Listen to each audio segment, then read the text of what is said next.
반갑습니다. 성도 여러분. 10월 10일 월요일 아침입니다. 오늘 본문 말씀은 사무엘 하 14장 1절부터 20절까지 말씀입니다. 수리야의 아들 요압이 왕의 마음이 압살롬에게로 향하는 줄 알고 드고아에 사람을 보내 거기서 지혜로운 여인 하나를 데려다가 그에게 이르되 청하건대 너는 상주가 된 것처럼 상복을 입고 기름을 바르지 말고 죽은 사람을 위하여 오래 슬퍼하는 여인같이 하고 왕께 들어가서 그에게 이러이러하게 말하라고 요압이 그의 입에 할 말을 넣어주니라. 드고아 여인이 왕께 아를 때에 얼굴을 땅에 대고 엎드려 이르되 왕이여 도우소서 하니 왕이 그에게 이르되 무슨 일이냐 하니라. 대답하되 나는 진정으로 과부니이다. 남편은 죽고 이 여종에게 아들 둘이 있더니 그들이 들에서 싸우나 그들을 말리는 사람이 아무도 없으므로 한 아이가 다른 아이를 쳐 죽인지라. 온 족속이 일어나서 당신의 여종 나를 핍박하여 말하기를 그의 동생을 쳐 죽인 자를 내놓으라. 우리가 그의 동생 죽인 죄를 갚아 그를 죽여 상속자 될 것까지 끊겠노라 하오니 그러한즉 그들이 내게 남아있는 숯불을 꺼서 내 남편의 이름과 씨를 세상에 남겨두지 아니하겠나이다 하니 왕이 여인에게 이르되 내 집으로 가라. 내가 너를 위하여 명령을 내리리라 하는지라. 드고아 여인이 왕께 아뢰되 내 주 왕이여 그 죄는 나와 내 아버지의 집으로 돌릴 것이니 왕과 왕위는 허물이 없으리이다. 왕이 이르되 누구든지 내게 말하는 자를 내게로 데려오라.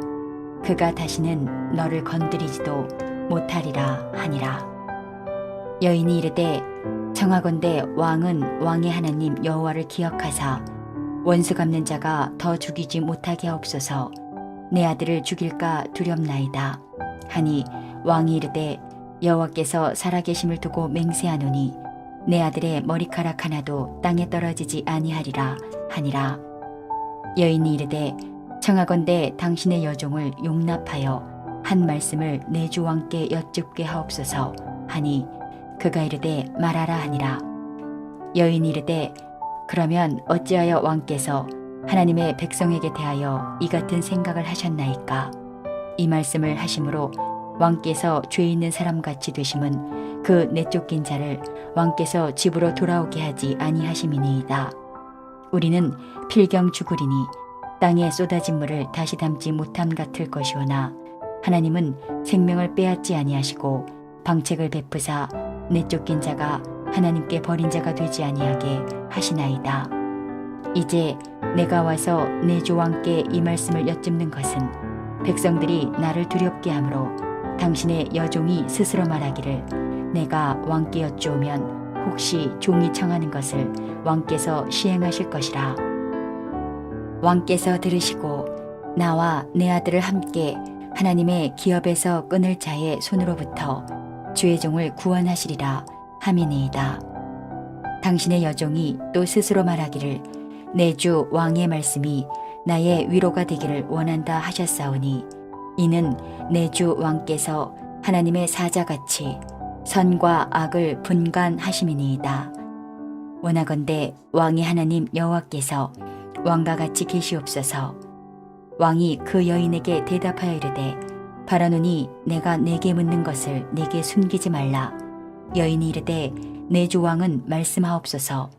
왕이 이르되 이 모든 일에 요압이 너와 함께 하였느냐 하니 여인이 대답하여 이르되 내 주 왕의 살아계심을 두고 맹세하옵나니 내 주 왕의 말씀을 좌로나 우로나 옮길 자가 없으리이다. 왕의 종 요압이 내게 명령하였고 그가 이 모든 말을 왕의 여종의 입에 넣어 주었사오니 이는 왕의 종 요압이 이 일의 형편을 바꾸려 하여 이렇게 함이니이다. 내 주 왕의 지혜는 하나님의 사자의 지혜와 같아서 땅에 있는 일을 다 아시나이다 하니라. 성경을 보면 비유의 말씀으로 왕을 설득하는 장면이 종종 나옵니다. 나단 선지자가 다윗의 죄를 지적할 때 어떤 부자에게 손님이 오자 자기의 양이 아닌 가난한 사람의 암양 새끼를 빼앗아 요리를 해서 대접했다는 이야기를 들려줍니다. 그러자 다윗은 그런 극악무도한 사람을 봤나? 라고 하면서 그 사람을 당장 벌할 것처럼 말을 합니다. 그때 나단 선지자가 이렇게 말을 했습니다. 그 사람이 바로 당신입니다. 오늘 본문에서도 요압은 다윗에게 드고아의 한 여인을 들여보내 슬픈 이야기를 들려줍니다. 이 여인에게는 아들, 형제가 있었습니다. 그들이 들에서 싸웠는데 말리는 사람이 없어서 결국 한 아이가 다른 아이를 쳐 죽였습니다. 마치 가인이 아벨을 들에서 쳐 죽였던 것을 연상케 합니다. 마을 사람들이 이 여인에게 와서 살인죄를 저지른 아들을 내놓으라고 합니다. 우리가 그 아들을 죽이겠다고 합니다. 마을 사람들이 이렇게 나오는 것은 당연합니다. 그러나 이 여인은 큰 아이에 의해 작은 아이를 잃었고 이제는 마을 사람들에 의해 큰 아이도 잃게 생겼습니다. 그래서 큰 아이를 살려달라고 다윗에게 간청하고 있는 것입니다. 내게 남아있는 숯불을 꺼서 내 남편의 이름과 씨를 세상에 남겨두지 아니하겠나이다. 이 말을 들은 다윗은 여인의 고충을 해결해 주려고 합니다. 그 여인을 보내면서 이렇게 말합니다. 여호와께서 살아계심을 두고 맹세하노니 내 아들의 머리카락 하나도 땅에 떨어지지 아니하리라. 그러자 여인은 자기가 아들 때문에 왕 앞에 나온 것이 아니라 왕의 아들 압살롬 때문에 나온 것임을 밝힙니다. 그러자 여인은 자기가 자기의 아들 때문에 왕 앞에 나온 것이 아니라 왕의 아들 압살롬 때문에 나온 것임을 밝힙니다. 내쫓긴 자 압살롬이 왕궁으로 들어오지 못하는 까닭은 왕이 그를 부르지 않기 때문이라고 합니다. 14절 말씀을 보겠습니다. 우리는 필경 죽으리니 땅에 쏟아진 물을 다시 담지 못함 같을 것이오나 하나님은 생명을 빼앗지 아니하시고 방책을 베푸사 내쫓긴 자가 하나님께 버림바가 되지 아니하게 하시나이다. 우리는 필경 죽으리니 이 말은 모든 사람이 다 죽는다는 보편적인 진리를 앞세워 왕과 압살롬이 살아있을 때 압살롬을 용서하여 그를 다시 불러달라는 말입니다.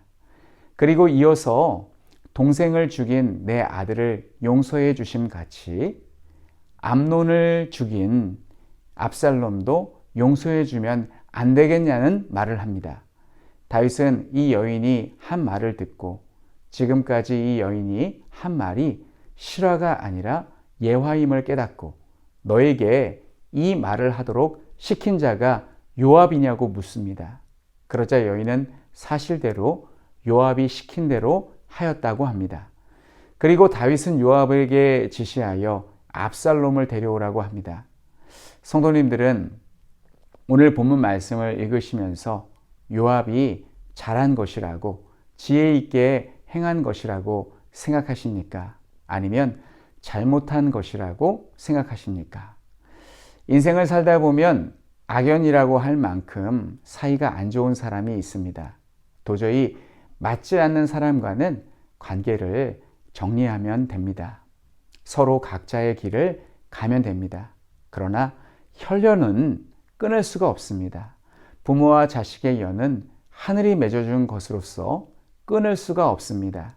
미우나 고우나 죽으나 사나 내 자식인 걸 어떻게 하겠습니까? 그래서 다윗은 요압의 말을 듣고 압살롬을 다시 불러드립니다. 그러나 오늘 본문 말씀은 아무리 자식이라 할지라도 회개하지 않은 자를 다시 불러들이는 것은 옳은 처사가 아님을 보여주고 있습니다. 이것은 결과론적인 것으로서 나중에 이 선택이 잘못된 것임이 다 드러납니다. 요압 입장에서는 유능한 왕자가 이방 땅에 머물러 있는 것은 이스라엘의 손실이며 자칫 그가 이방 민족과 손이라도 잡으면 이스라엘에 큰 위험이 된다고 판단하여 이렇게 했을지도 모르겠습니다. 하지만 이후 말씀을 보면 압살롬은 다윗의 주변 대적보다 더 무서운 내부의 적이 되었습니다. 그래서 본문은 회개하지 않는 자는 아무리 자식이어도 받아들여서는 안 되는 것을 우리에게 보여주고 있습니다. 누가복음 15장의 탕자의 비유를 보십시오. 그가 아버지의 유산을 아버지 생전에 받아다가 허랑방탕하게 다 허비한 페류나였어도 그가 회개하고 돌이켰기 때문에 아버지가 그를 받아주었습니다. 하지만 압살롬은 암논을 죽이고도 회개하지 않았고 마음의 도끼를 품고 있는 자였습니다. 요압에 의해서 그가 왕궁까지 들어오게 됩니다. 오늘 본문 말씀을 통해서 하나님께서 천국에 죄를 회개하지 않는 죄인들이 왜 못 들어오게 하시는지를 알 수 있게 해줍니다. 만약 천국에 죄를 회개하지 않는 자가 들어오기 시작한다면 그런 자를 용서하고 받아주어야 한다고 주장하여서 그렇게 한다면 천국에서도 범죄가 끊이지 않는 이 세상과 똑같은 곳이 될 것 같습니다. 하나님께서 다스리시는 천국은 죄가 없는 곳입니다. 그래서 하나님은 오직 의인만이 그곳에 들어오게 하십니다.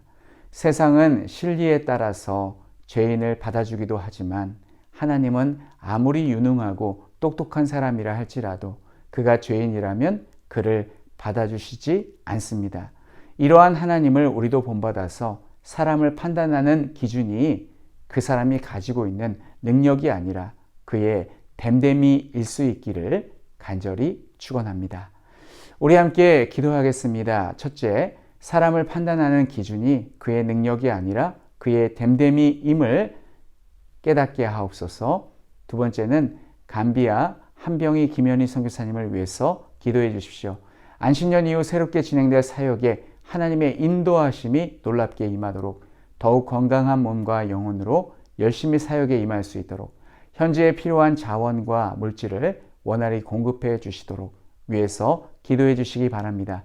우리 함께 기도하겠습니다.